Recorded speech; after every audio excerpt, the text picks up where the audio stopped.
Hello दोस्तों, welcome back to the R K science classes. मैं Rohit Mehta R K science classes में आपका हार्दिक अभिनंदन करता हूं, हार्दिक स्वागत करता हूं। दोस्तों, हम मानव पाचन तंत्र की बात कर रहे हैं, 12th बायोलॉजी आरबीएससी की। तो इसमें हमने लेक्चर नंबर 1 कंप्लीट कर लिया था, जो हमारा पाचन तंत्र के इंट्रोडक्शन के बारे में था, जिसमें हमने पाचन तंत्र के बारे में एक सामान्य सी जानकारी प्राप्त की थी और हमने देखा था कि आहार नाल जो होती है वो कहाँ से कहाँ तक आती है और पाचन तंत्र के कितने भाग है। पाचन तंत्र के हमने देखा था कि 2 भाग हैं। पाचन तंत्र में कौन कौन? पहला भाग जो आता है उसे हम आहार नाल कहते हैं और जो दूसरा भाग होता है उसे हम क्या कहते हैं? उसको पाचक ग्रंथियाँ कहते हैं। तो हम आहार नाल के बारे में अब आज के लेक्चर से स्टार्ट करेंगे, एक के बाद एक संरचना के बारे में डिटेल से अध्ययन करेंगे। तो सबसे पहले हम बात करेंगे सबसे पहले कि आहार नाल कहाँ से कहाँ तक थी। तो आहार नाल थी मुख से लेकर गुदा तक। तो आज हम सबसे पहले मुख के बारे में अध्ययन करेंगे। सबसे पहले हम मुख के बारे में जानकारी करेंगे। माउथ, मुख।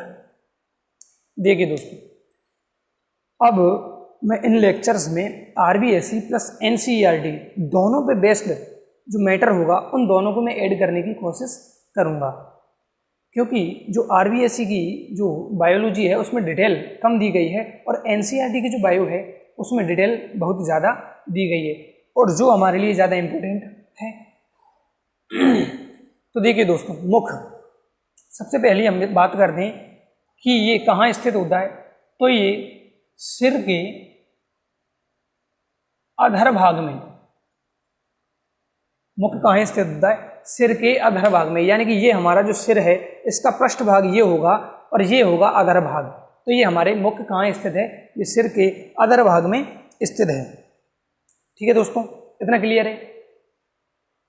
अब इसमें होता क्या है कि मुख 2 ओष्ठों से घिरा हुआ है। मुख 2 ओष्ठों, लिप्स से घिरा हुआ है और लिप्स पर बाहर की ओर तो क्या पाई जाती है? त्वचा पाई जाती है। बाहर की ओर लिप्स पर क्या पाई जाती है? त्वचा पाई जाती है। और अंदर की ओर क्या पाई जाती है? तो अंदर की ओर म्यूकस झिल्ली पाई जाती है।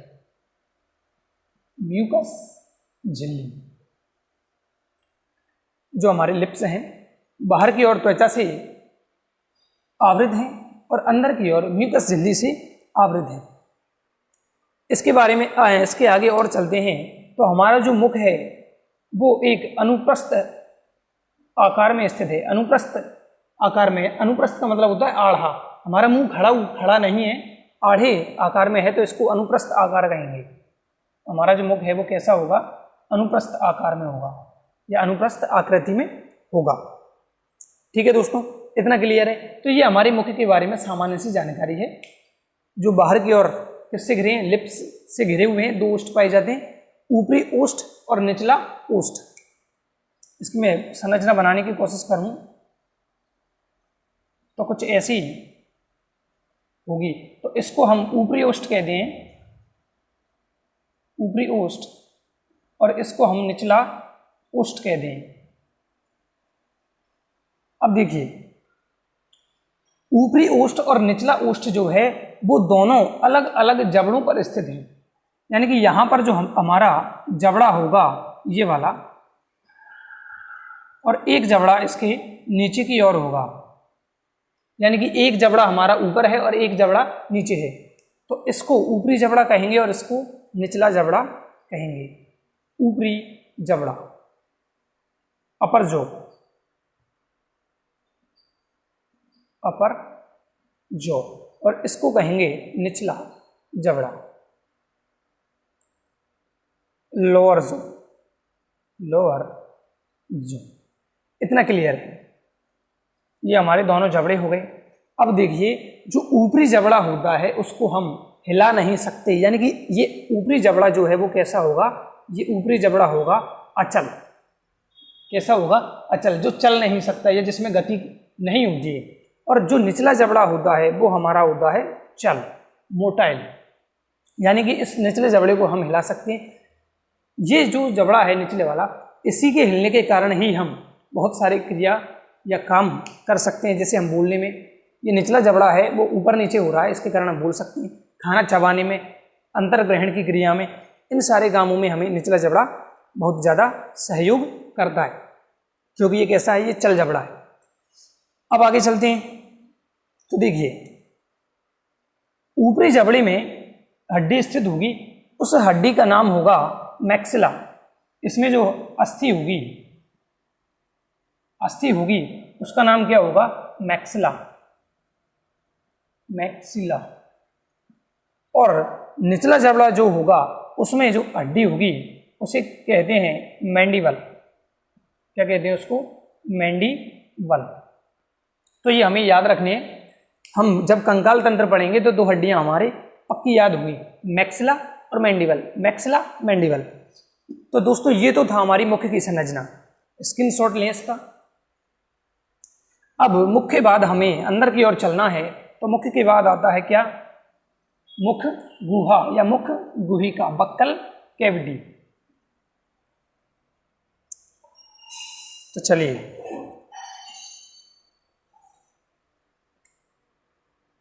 मुख्य गुहिका, बक्कल कैविटी। देखिए, जो हमारा मुख है वो अंदर की ओर किस में खुलेगा, मुख गुहिका में खुलेगा। मुंह अंदर की ओर किस में खुलता है, मुख गुहिका में खुलता है। यानी कि आहार नाल का प्रथम पार्ट तो कौन है, मुख है, और आहार नाल का सेकंड पार्ट कौन है, मुख गुहिका है, जैसे बक्कल कैविटी कहते हैं। अब ये भी अंदर की ओर किसके द्वारा आवृत है, ऊपर की ओर ऊपरी जबड़ा है, और नीचे की ओर कौन सा जबड़ा है, निचला जबड़ा। ऊपरी जबड़ा किससे बनता है, मैक्सिला से, और निचला जबड़ा बनता है मैंडिबल से। अब देखिए, ये मान लो ये मैंने होंठ बनाए, और होंठ खुलने के बाद ये कहाँ खुलता है, चलो पूरा चेहरा बना देता हूं मैं एक बार।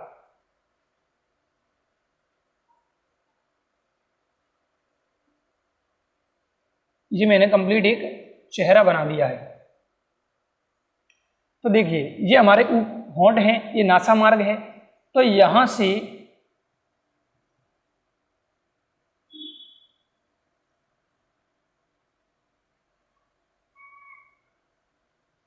ये देखिए मैंने दोनों मार्ग बना दिए हैं।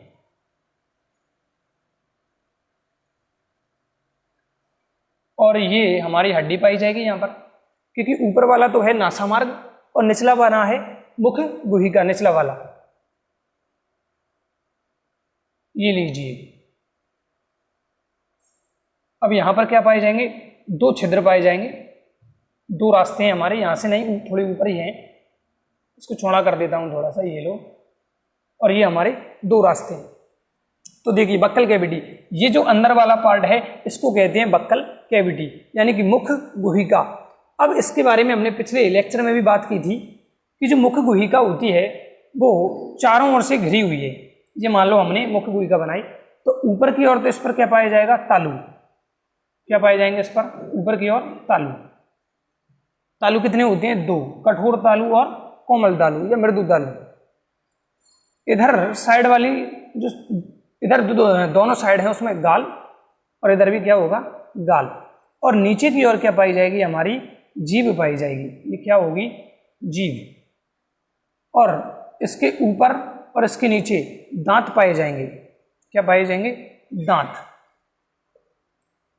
तो देखिए, मुख कहाँ खुलता है, मुख गुहिका में खुलता है, और मुख गुहिका अंदर से खोखली है। और इस खोखली संरचना में हमें देखिए क्या क्या दिखाई दे रहा है। ऊपर की ओर हमें तालु दिखाई दे रहे हैं, तालु 2 होते हैं, ऊपरी कठोर तालु और कोमल तालु। इसके बाद दोनों साइड गाल होते हैं, नीचे की साइड अधर सतह पर यानी कि फर्श पर, मुख गुहिका के फर्श पर क्या होती है, जीभ होती है। और दोनों ऊपरी जबड़े और निचले जबड़े में क्या पाए जाते हैं, दांत पाए जाते हैं। तो अब हमें इसमें क्या क्या पढ़ना होगा, हमें तालु पढ़ना होगा, हमें जीभ पढ़नी होगी, हमें दांत पढ़ना होगा। ये तीनों चीजें हमें इस मुख गुहिका के अंदर ही पढ़नी है। चलिए, सबसे पहले हम लेते हैं तालु। सबसे पहले हम क्या लेते हैं, तालु। कौन कौन सी चीजें पढ़नी है हमें, तालु, तालु पढ़ना है, दांत पढ़ना है और जीभ पढ़ना है। चलिए, तालु को कहते हैं पैलेट। तालु को क्या कहा जाता है इंग्लिश में, तालु को पैलेट कहा जाता है। तो देखिए, यहाँ से हमारा एक ऊपरी जबड़ा है जिसको हमने कौन सी हड्डी कहा था, इसमें मैक्सिला होगी। कौन सी अस्थि होगी, मैक्सिला। तो पैलेट या तालू जिससे बना है उसमें कौन सी हड्डी होगी, एक तो मैक्सिला होगी और दूसरी इसमें कौन सी हड्डी होगी, इस पैलेट से ही इस हड्डी का नाम बनता है जिसे कहते हैं पैलेटाइन। पैलेटाइन, मैक्सिला को मैंने यहाँ से हटा दिया है। तो मैक्सिला और पैलेटाइन दोनों मिलकर ऊपरी हिस्सा यानी मुख्य गुहिका का ऊपरी या पृष्ठ सतह बनाते हैं, किसको, तालू को बनाते हैं। कौन कौन सी हड्डी, मैक्सिला और पैलेटाइन, मैक्सिला और पैलेटाइन। अब ये दोनों हड्डियां हैं तो तालू इससे कैसा बनने वाला है, तालू भी दो प्रकार का है, कठोर तालू, कठोर तालू। क्यों, क्योंकि ये किससे बना है, अस्थि से बना है। अस्थि कौन सी है इसमें, मैक्सिला और पैलेटाइन, एम और पी, मैक्सिला और पैलेटाइन। तो ये कठोर होता है और अस्थि से बना हुआ होता है। और दूसरा जो तालू होगा उसको कहते हैं मृदु या मुलायम तालु। कौन सा तालु? मृदु या मुलायम तालु, जो केवल किसका बना होता है? संयोजी ऊतकों का बना होता है।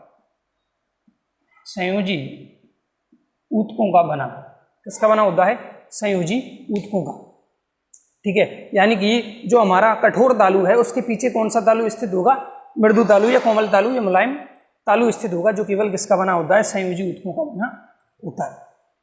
अब देखिए इसका जो मृदु तालु है, अब मैं देखिए आगे से अपनी मुख्य गुहिका का चित्र बनाने की कोशिश करता हूं। तो ये मान लो अब अपना ऊपरी होड है, इसमें ऐसे दांत पाए जाएंगे। ये मैंने ऊपर के साइड के दांत बना दिए हैं मान लो। अभी मान के चलना है, ये मैंने निचले साइड वाले दांत बना दिए हैं। अब ये होंठ मैं इधर से नीचे वाले होंठों से जोड़ देता हूं इनको। ये ऊपरी होंठ, ये निचला होंठ और ये हमारे दांत हैं। इधर हमारे क्या पाई जाएगी? जीभ, जो मैंने ऊपर की ओर उठा के बनाई है। ऐसे जीभ को मैंने ऐसे करके बनाया है, तो ये हमारी है जीभ। ये किसी सामने वाले बंदे का हम क्या देख रहे हैं? खुला हुआ जबड़ा या मुंह देख रहे हैं। अब देखिए इस जीभ पर एक ऐसे संरचना पाई जाएगी। आप जीभ को उल्टा करके देखिए, उस पर एक संरचना नजर आती है। अभी उसके बारे में अंतर करेंगे जब हम जीभ की संरचना देखेंगे। अब देखिए इन दांतों के पीछे हमें ऐसे दो स्तर नजर आते हैं। ऊपर की साइड जीभ नीचे की साइड है और ये कहाँ है? ऊपर की साइड। तो इस जबड़े को या इसको कहा जाता है कठोर तालु और इसको कहा जाता है मृदु तालु। कठोर तालु और मृदु तालु। कठोर तालु कहाँ है? जीभ जहां सबसे पहले टच होने वाली है दांतों के पीछे, उसको तो कहते हैं कठोर तालु। क्यों? क्योंकि वो हड्डियों का बना है। कौन कौन सी हड्डी है? एम और पी, मैक्सिला पैलेटाइन। और इसके बाद जो थोड़ा पीछे जब जीभ को लेके जाते हैं, थोड़ा सा लेके देखिए, मुलायम पार्ट आता है, उसको कहते हैं मृदु तालु। क्यों? क्योंकि वो केवल किसकी बनी है? संयोजी ऊतकों की बनी है। इतना क्लियर है दोस्तों? तो ये हमारा तालु हो गया, कंप्लीट है तालु। सहायता क्या करता है? सहायता ये भोजन को चबाने में भी सहायता करता है और बोलने में। आप हिंदी में जो व्यंजन स्वर्ग विसर्ग जो होते हैं, मुझे याद नहीं है कौन कौन से, वो तालु की सहायता से बोले जाते हैं। तो तालु विसर्ग व्यंजन ऐसे कुछ होते हैं, हिंदी ग्रामर में चलती हैं। अच्छा, इसमें मृदु तालु में एक और चीज हमें देखनी है। क्या? अब मैं इसको जीभ को हटा दूं तो देखिए यहाँ पे कठोर होगा, यहाँ पर क्या होगा? मृदु तालु। और यहाँ पर हमारे गले में एक संरचना पाई जाती है लटकी हुई। बड़े शीशा लीजिए और कांच में, दर्पण में अपने चेहरे को खोलिए, मुंह को खोलिए, आपको एक संरचना लटकी हुई नजर आएगी। वो है, कहलाती है यूव्यूला। उसे यूव्यूला कहते हैं। जो किसका पार्ट होता है? जो मृदु तालु का पार्ट होता है। इसे अलीजिह्वा या अधिजिह्वा कहा जाता है। अली या अधिजिह्वा कहा जाता है। अधि यानी होता है ऊपर, यानी जीभ के ऊपर। तो इसे यूव्यूला या अलीजिह्वा या अधिजिह्वा कहा जाता है। अपनी भाषा में इसको टेटुआ कहा जाता है, टेटुआ। चलिए, तो ये हमारा तालु कंप्लीट है। ये चित्र नहीं बनाना है, केवल समझने के लिए था। इसका स्क्रीनशॉट ले, तालु खत्म। चलिए तालु के बाद हमें क्या देखना है, तालु के बाद आते हैं हम दांत पर। दांत, अब दांत को कंप्लीटली देखा जाएगा। दांत, टीथ,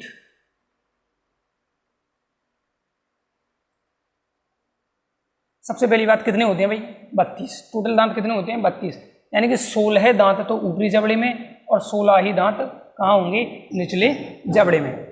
पहले हम इसके आउटर संरचना के बारे में जानकारी कर लेते हैं। देखिए दांत में 3 चीजें हमें याद रखनी है। पहली क्या, हमारे दांत कैसे हैं, विषमदंती,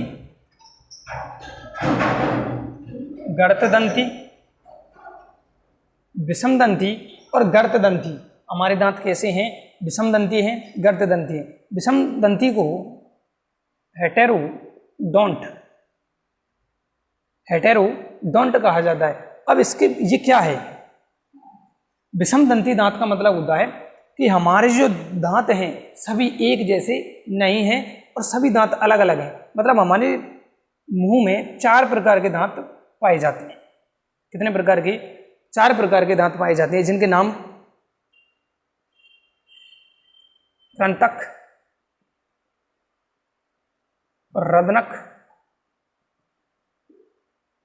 अग्र चैवर्णक, दिखाई दे रहा है, और इसके बाद चैवर्णक।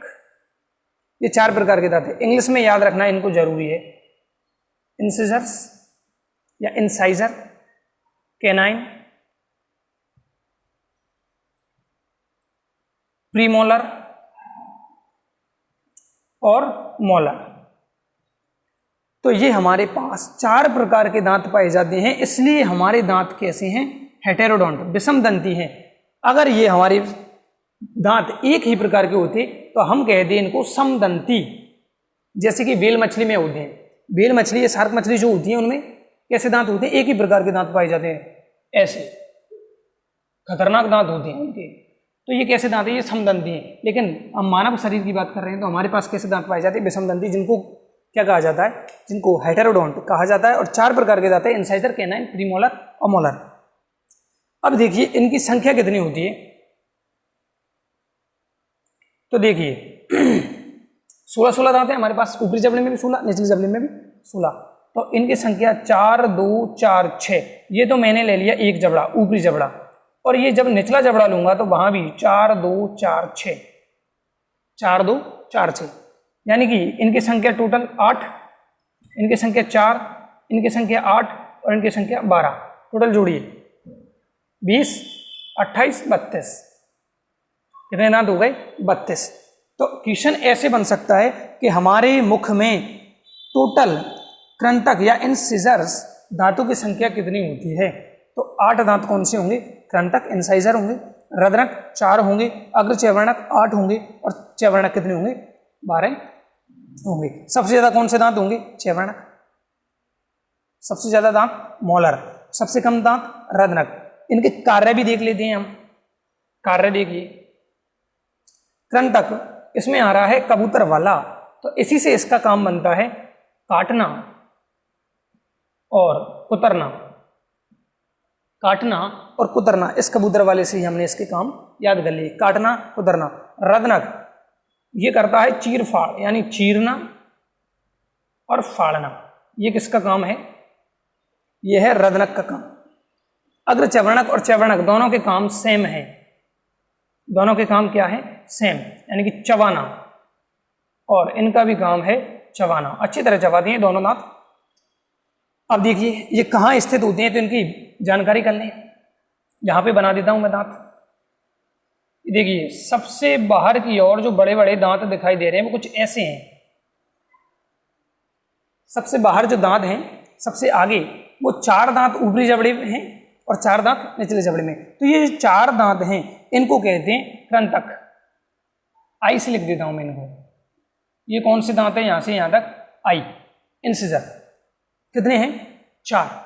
इसके बाद हम इसके दाएं बाएं चलें तो यहां पर कुछ नुकीले दांत आते हैं और इनसे थोड़े से लंबे हैं, आप चेक कर सकते हैं। तो ये आ गया अपना अगला दांत, जो कौन सा है, रद्नक। कितने होते हैं? 2 2, यानी 2 ऊपर और 2 नीचे। तो ये कौन सा दांत है? रदनक, और रदनक को हम इंग्लिश में क्या कहते हैं? कैनाइन। तो मैं इसको लिख देता सी सी आई सी। अब देखिए इसके बाद कुछ ऐसे दांत आते हैं और कितने आने हैं? 4। तो ये 4 ऊपर और 4 नीचे, ये लीजिए, ये डब्लू नहीं है भाई, शो करने की कोशिश कर रहे हैं दांत कैसे हैं। तो ये 4 ऊपर हो गए और 4 कहाँ बनेंगे? नीचे। इनको कहते हैं अग्रचैवर्णक, और अग्रचैवर्णक को प्रीमोलर कहा जाता है। तो ये कौन से दांत हैं? Premolar, PM. अब इसके बाद आते हैं 6 दांत, 3 इस साइड और 3 इस साइड, वो भी ऐसे ही होंगे, 1 2 3, 1 2 3। तो इनको कहते हैं मोलर दांत। कौन से दांत? मोलर दांत। अब एक काम हमें दिखाई दे रहा है, देखो अगर मैं इसको यहां से काट दूं दांतों को, तो इधर वाले दांत और इधर वाले दांत समान होंगे। बीच में से अगर इनको काट दिया जाए, 3 इधर है 3 इधर, ये वाले 2 2 1 1 2 2, तो हमें क्या दिखाई दे रहा है कि दोनों तरफ के दांत एक समान हैं। तो इनके आधार पर दंत सूत्र बनाया गया है। क्या बनाया गया है? दंत सूत्र, जिसे कहते हैं डेंटल फॉर्मूला। Dental formula. देखिए, अच्छा ऊपरी जबड़ा और निचले जबड़े में दांत समान है, यानी कि ऊपर जो है वही नीचे है। तो मैं क्या कर सकता हूं? मैं इसको एक साइड वाले को लिख सकता हूं और 2 से गुणा कर सकता हूं। बात वही होगी ना। तो देखिए 1/1, क्योंकि मैं इस जबड़े को ले रहा हूं और एक इसके नीचे वाले जबड़े को ले रहा हूं। देखिए सारे जो दांत हैं उसको मैं बीच में से काट दूं तो आधा जबड़ा एक साइड का हो जाएगा कंप्लीट। तो मैं क्या कर रहा हूं? इस आधे जबड़े को ऊपर लिख रहा हूं, ऊपर वाले जबड़े की, और इसके नीचे साइड निचले जबड़े में जो दांत हैं उनको मैं नीचे लिख रहा हूं बटा लगा के। तो ये कौन से दांत हैं? सबसे पहले 1 1, चलो 2 2 आएंगे सबसे पहले। क्यों? ये 2 दांत हैं और 2 ऊपर हैं 2 नीचे हैं, तो 2 ऊपर 2 नीचे। कौन से दांत हैं? ये आई वाले। तो 2/2 आई हो गया। इसके बाद 1, तो 1/1 कौन से? कैनाइन। 1 और 1 होगा नीचे। इसके बाद 2 2/2 कौन से दांत है? ये प्रीमोलर, पीएम। और इसके बाद कितने हैं? 3, तो 3/3, और ये कौन से हैं? मोलर। तो ये कहलाता है दंत सूत्र। अच्छा, अब ये तो क्या हुआ है? हमारा आधा जबड़ा हुआ है आधे साइड का। इधर वाले दांत कहाँ गए? तो इसको हम पूरे को किससे गुणा कर सकते हैं? 2 से गुणा कर सकते हैं। तो यानी कि पूरा डेंटल फॉर्मूला क्या बना? ये बना 2 आई है, ये इंसाइजर। इसके बाद तो सीधा लिख देता हूं मैं 2 1 2 3, 2 1 2 3, सिंपल सी गिनती 2 1 2 3, समझ गए होंगे। ICPM मोदी, ट्रिक है इसकी। क्या? ICPM मोदी, इस ट्रिक से अपन याद कर सकते हैं 2 1 2 3 ICPM मोदी, और बाद में क्या लगाना है? × 2। ये हमारा डेंटल फॉर्मूला दंत सूत्र कंप्लीट है। ये किसके लिए वैलिड है? ये वैलिड है वयस्कों के लिए। 2 1 2 3 ICPM मोदी, खत्म। ये हिंदी और इंग्लिश दोनों में याद होनी चाहिए। ये कृंतक, रदनक, अग्रचैवर्णक और चैवर्णक, हिंदी और इंग्लिश दोनों में याद होनी चाहिए। और डेंटल फॉर्मूला कैसे बना वो मैंने समझा दिया है। इतना क्लियर है दोस्तों? अच्छा, बच्चों की बात कर लेते हैं। जो बच्चे होते हैं उनमें डेंटल फॉर्मूला होता है 2 1 0 2। क्या होता है? 2 1 0 2। एक बार चेक कर लेता हूं कि सही है। हाँ सही है, 2 1 0 2, और ऐसे ही नीचे होगा 2 1 0 2 और बाद में × 2। तो ये बच्चों के लिए। अच्छा, ये अपनी जो RBSE की 12th है उसमें दिया नहीं गया, केवल यही है वयस्कों वाला डेंटल फॉर्मूला। तो 12th वाले बच्चों के लिए ये याद रखना है, और अधिक याद रखना है तो 2 1 0 2, ये डेंटल फॉर्मूला याद रखना है। अब मुझे ये बताइए, इसमें कितने दांत दिखाई दे रहे हैं टोटल? इसमें कितने दांत दिखाई दे रहे हैं? देखिए 2 1 3 और 2 5, 5/5 × 2, यानी कि इसको 2 से गुणा करें 10/10, यानी कि टोटल दांत कितने हो गए? 20। ऐसे नहीं कि 10 से सर 10 कट गया और आ गया एक दांत ना। 10 दांत ऊपर हैं और 10 दांत नीचे हैं, तो टोटल दांतों की संख्या हो गई बच्चों में 20। बात करते हैं कौन से नहीं होते। तो देखिए 2 और 2 सेम है, 1 और 1 सेम है, 2 और इधर कितना हो गया 0, यानी कि प्रीमोलर दांत यानी कि अग्र चैवर्णक दांत बच्चों में नहीं होते। क्वेश्चन बनता है कि निम्न में से कौन से दांत बच्चों में नहीं पाए जाते? आंसर होगा प्रीमोलर, अग्र चैवर्णक दांत नहीं होते। और यहाँ देखिए हमारे पास चैवर्णक कितने हैं 3 और यहाँ कितनी है 2, तो एक दांत कौन सा कम होगा? वो होगा चैवर्णक, एक दांत कम। कंप्लीट है दोस्तों। तो ये तो हो गया हमारा दांत आउट संरचना, आउटलाइन हो गई। अब इसकी डिटेल संरचना देखेंगे, आंतरिक संरचना देखेंगे।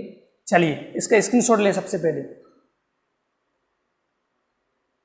चलिए स्क्रीनशॉट हो गया। चलिए अच्छा, हम यहाँ बात कर रहे थे, इसको आगे बढ़ाएंगे। विषमदंती की बात कर चुके हैं हम, डेंटल फॉर्मूला हो गया, दांत की संरचना भी देखेंगे, इसको दोबारा समझेंगे एक बार।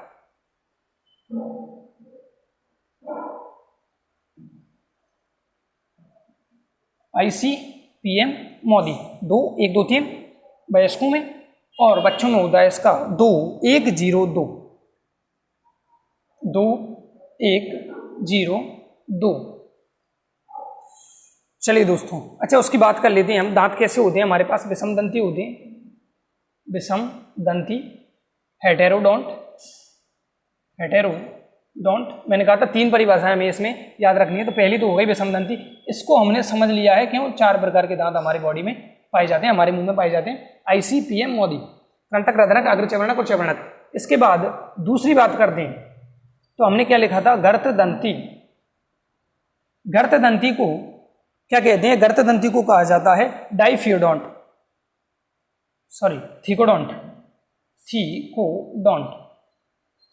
गर्तदंती को कहा जाता है थीकोडोंट। गर्तदंती का मतलब क्या है? ये गर्त का मतलब क्या होता है? गड्ढा, यानी कि हमारे दांत गड्ढे में स्थित होते हैं। गड्ढा किसका होगा? यानी कि गर्त में स्थित, और गर्त किसका होगा? अस्थि से बना होगा, और अस्थि कहाँ होगी? वो जबड़े में, यानी कि जबड़े की अस्थि के गर्त में स्थित होने के कारण हमारे दांतों को गर्तदंती कहा जाता है, थीकोडोंट। क्लियर है दोस्तों? तो विषमदंती हो गया, 4 प्रकार, अलग अलग प्रकार के गर्तदंती। और इसके बाद आते हैं द्विबारदंती। इसको कहा जाता है डाइफायोडोंट। इसको क्या कहा जाता है? इसको डाइफायोडोंट कहा जाता है, या डाइफियोडोंट, कुछ भी पढ़ सकते हैं। द्विबारदंती मानव है, उसमें दांत कितनी बार आते हैं? 2 बार, यानी कि दांत कितनी बार आए? 2 बार आए। पहली बार जो दांत आते हैं उन्हें क्या कहा जाता है? दूध के दांत, या इनको शीर दंत भी कहा जाता है। दूध के दांत, शीर दंत। क्लियर? इसके बाद आते हैं हमारे स्थायी दांत। कौन से दांत? स्थायी दांत। और दूध के दांतों की संख्या भी हमने देखी है, बच्चों में कितनी होती है? 20, और स्थायी दांत कितने होते हैं? 32। तो ये हो गए हमारे विषमदंती, अलग प्रकार के। गर्तदंती, गड्ढे में। द्विबारदंती यानी कि 2 बार आते हैं, दूध के दांत और स्थायी दांत। खत्म बात। ये दांत की संरचना होती है। अब इंटरनल स्ट्रक्चर पर हम चलते हैं, इसका स्क्रीनशॉट लें जल्दी से, और मैं मार्कर में इंक डाल लेता हूं पॉज करके। चलिए स्क्रीनशॉट हो गया। चलो अब दांत की इंटरनल स्ट्रक्चर हम देखेंगे। बक्कल कैविटी में पढ़ रहे हैं हम। बक्कल कैविटी में हम क्या पढ़ना है? सबसे पहले तालू पढ़ा है, उसके बाद दांत चल रहा है, और दांत के बाद हम क्या पढ़ने वाले हैं? जीभ। मुझे लगता है वो अगले लेक्चर में आएगी, जीभ। दांत देखिए 4 प्रकार के दांत हैं। अब इनमें से जो 2 दांत हैं उनमें केवल एक एक रूट होती है, वो आगे समझ में आएगा। चलिए मैं दांत की संरचना बना देता हूं, कोशिश करेंगे बनाने की, दिल नहीं है।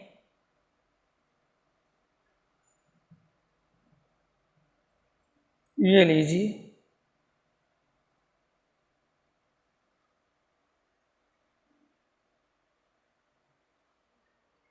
इधर पतला हो गया, ये लो मोटा कर दिया साहब। क्लियर दोस्तों? अभी मैंने नीचे से बंद किया है, बल्कि वास्तव में ये बंद नहीं होता है। अभी इसको सही करेंगे। देखो जो हमारा दांत है, या लिख देता हूं दांत की संरचना। दांत की संरचना रचना, स्ट्रक्चर ऑफ टीथ या इंटरनल स्ट्रक्चर ऑफ टीथ।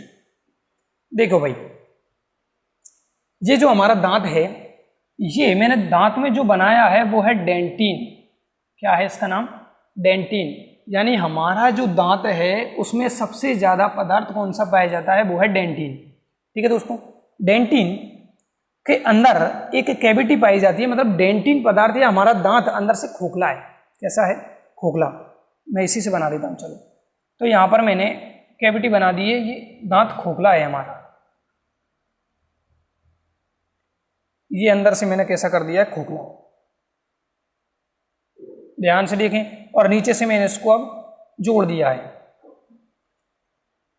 ठीक है दोस्तों, ये दांत अंदर से कैसा है? खोखला। और खोखला भाग है, और खोखले भाग पर यानी कि इसके ऊपर, खोखले भाग के ऊपर डेंटिन में सेल्स पाई जाती हैं।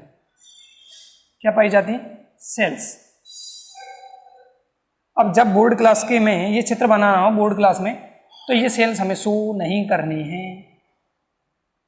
ये सेल्स हैं, मैं समझने के लिए इन सेल्स को बना रहा हूं।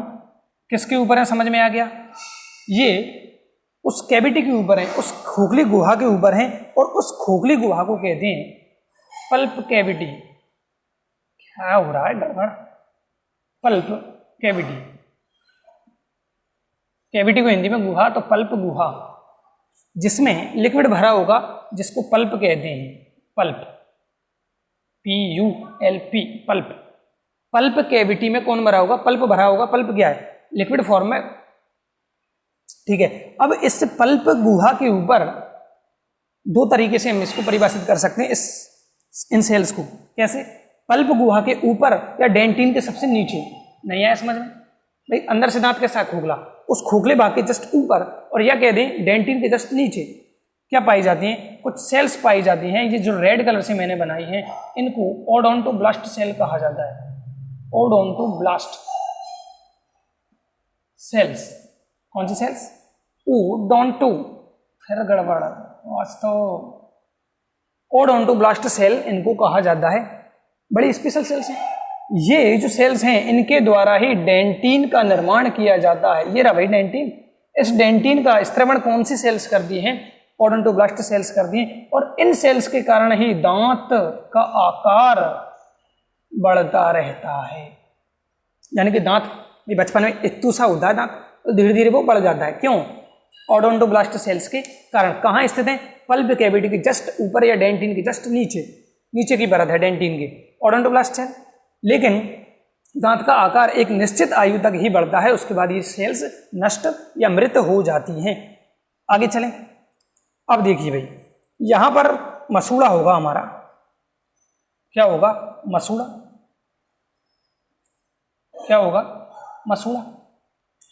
मसूड़ा क्या है? यहाँ पे हड्डी होगी मसूड़े के अंदर। तो मैंने ये हड्डी बना दी, ऐसे शो कर दिया मैंने। ये तो अस्थि है किसकी? जबड़े की। चलो, ये हमारा मसूड़ा है। हड्डी के ऊपर कौन है? मसूड़ा। यानी कि मसूड़े में धसा हुआ है दांत, और इस दांत के पास दो रूट हैं, दो जड़ें हैं। तो ये दो रूट वाला दांत बनाया मैंने, एक वाला नहीं बनाया। अब देखो भाई, इस दांत के ऊपर जो हमारे दांत बाहर से दिखाई दे रहे हैं, इस दांत के ऊपर एक आवरण पाया जाता है। क्या पाया जाता है? आवरण। तो ये मैंने इस दांत के ऊपर एक आवरण बना दिया है। ये है आवरण, रेड कलर से इसको मैंने मार्क कर दिया है। ये है हमारा आवरण, बाह्य आवरण, जिसे कहते हैं, सब जानते हैं इसको, एनिमल या एनामल, इसी को कहा जाता है भाई, जो हमें बाहर से दिखाई दे रहा है। देखिए दांत सबसे बाहर है, जो दिख रहा है उस वाइट रंग का, उसे एनिमल या एनामल कहते हैं। चलिए इसकी विशेषता, ये हमारी बॉडी का सबसे कठोर भाग है। सबसे कठोर पदार्थ डेंटिन के ऊपर पाए जाने वाला एनामल या एनिमल, हमारी बॉडी का सबसे कठोर पदार्थ कौन है? एनिमल है। एनसीईआरटी इसको एक चीज कह रही है भैया, ये कैसा है? पारदर्शी। एनसीईआरटी कह रही है इस चीज को, राजस्थान बोर्ड नहीं बता रही।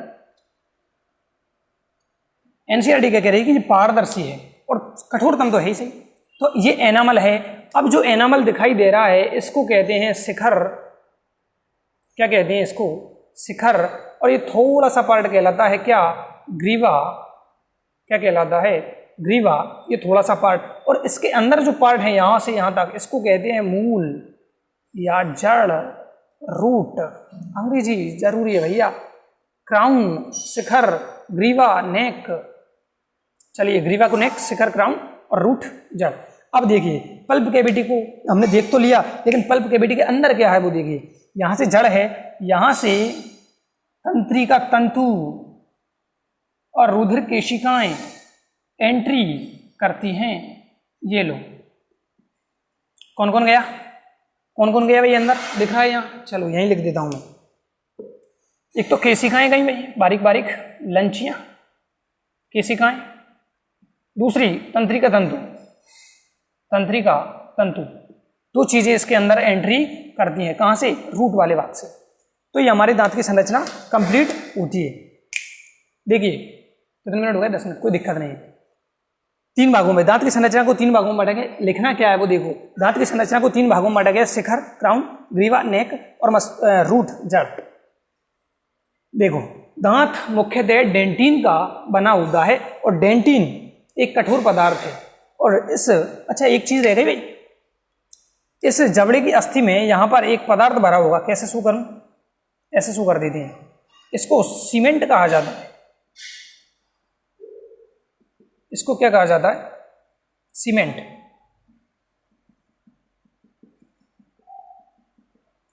क्लियर है, हाँ इसको सीमेंट कहा जाता है।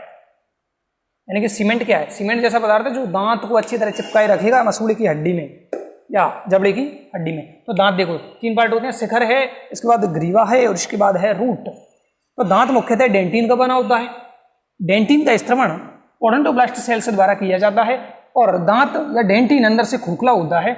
उस खोखले भाग को पल्प गुहा या पल्प कैविटी कहा जाता है, जिसमें एक द्रव भरा होता है जिसको पल्प, लिक्विड या पल्प कहा जाता है। इस पल्प कैविटी में जड़ वाले भाग से या मूल वाले भाग से रुधिर केशिकाएं और तंत्रिका रज्जु है ना, इसमें प्रवेश करती हैं। और दांत का जो शिखर भाग होता है उस पर एक कठोर या बॉडी का सबसे कठोर भाग पाया जाता है, जिसे एनामल कहते हैं। खत्म बात, क्लियर है दोस्तों, लीजिए स्क्रीनशॉट। अच्छा 2-4 लाइन हम भूल जाते हैं तो कोई दिक्कत नहीं, किताब से टिप सकती हो, टिपो स्क्रीनशॉट, वेरी गुड।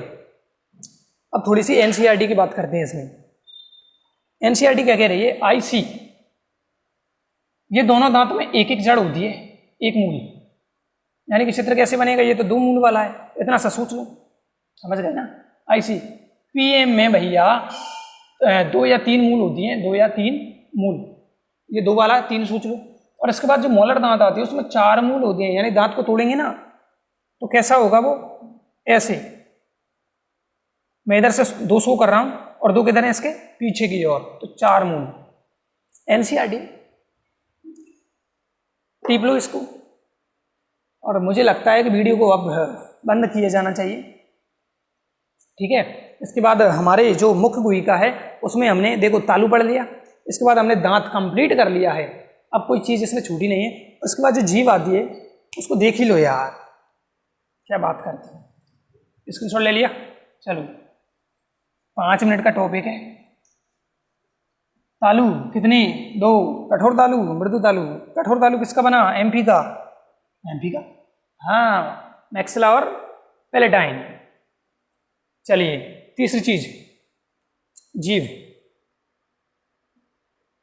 जीभ की इंग्लिश यानी कि स्पेलिंग याद नहीं होती बच्चों को, टंग कहते हैं भैया इसको, TOUNG, सही है क्या, क्या पता, चेक करनी पड़ेगी मुझे भी। चलो कहाँ गई, QNGUE, गलत, TONGUE मैं कह रहा था ना, अच्छे अच्छे को याद नहीं होती। चलो जीभ, टंग, TONGUE, TONGUE, टंगू, ठीक है जो भी है इंग्लिश। चलो भाई देखिए जीभ, अच्छा जीभ तो भाई तगड़ी चीज है, हमारा ऐसा अंग है जिसमें हड्डी नहीं होती। कौन, यानी कि इसमें अस्थि नहीं होती, तो बनी किसकी है भैया? ये बनी है मांसपेशियों की। किसकी? मांसपेशियों, मसल्स से निर्मित है ये। किससे निर्मित है? मसल्स से। अब ये जीभ बना दी मैंने,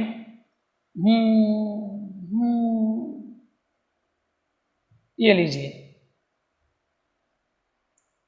क्या ये? जीभ। तो इसका पिछला भाग जो होता है, पिछला भाग जुड़ा हुआ होता है किससे? ये भी बहुत तगड़ी चीज है। आर जो हमारी राजस्थान बोर्ड है आरबीएसई बोर्ड, इसको शो नहीं करती। अच्छा, कोर्स में ही नहीं है भाई जीभ, तो 12th बायो के कोर्स में नहीं है, लेकिन फिर भी पढ़ लो। पिछला भाग जुड़ा होता है कौन सी हड्डी से? हयोइड अस्थि से। हयोइड अस्थि कंप्लीट गर्दन में पाई जाती है, नीचे की ओर थोड़ी। और जो अगला सिरा है वो मोटाइल है भैया। मोटाइल बोले तो चल, यानी कि फ्री है, मतलब जुड़ा नहीं है। ये वाला भाग इसको इधर उधर किसी को, हाँ समझ गए। तो ये अगला भाग है वो फ्री है, कहीं पर जुड़ा हुआ नहीं है। इतना क्लियर है? अब देखिए भाई, अब इस जीभ को मैं उल्टा कर लेता हूं। मतलब ये जो हमारी जीभ है थोड़ी पहले नीचे आई और फिर मैं इसको ऊपर कर दिया, अच्छी बनी नहीं, ये लो,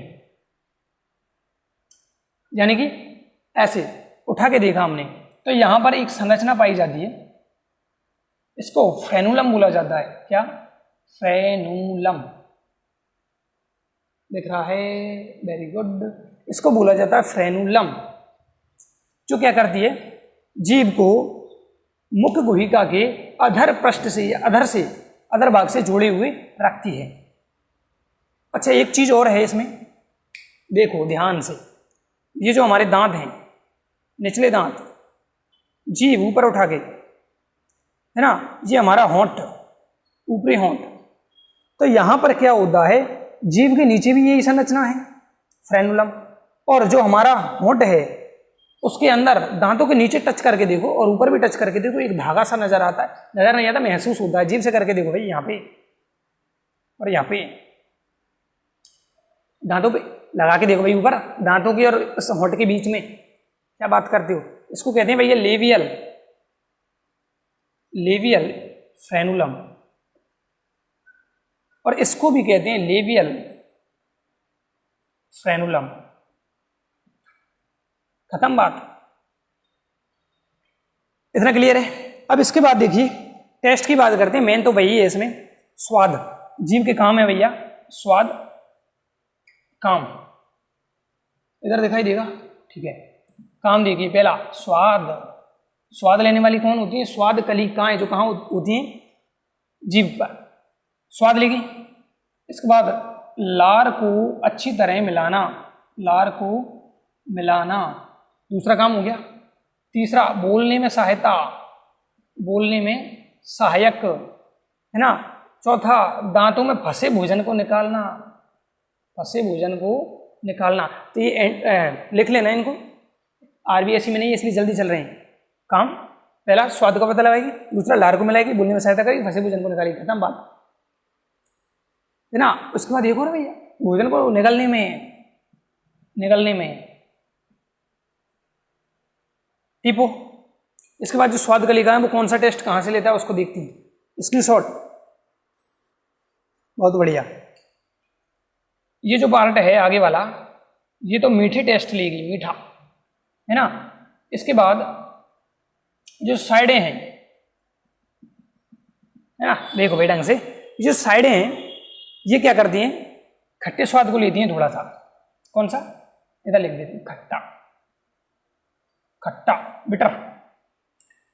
इसके बाद ये वाला भाग लेता है कौन सा? नमकीन का तो मजा ही अलग है भाई। और ये जो पार्ट है वो लेता है कड़वा। खत्म बात।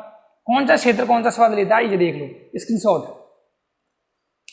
तो देखिए भाई, जीभ कहाँ पाई जाती है? जीभ मुख्य गुहिका के अधर भाग पर पाई जाती है और जो फ्रेनुलम द्वारा जुड़ी हुई होती है। और इसके काम है, ये इसके स्वाद लेने का काम है। आरबीएसई में नहीं है, शॉर्ट में निपटा दिया।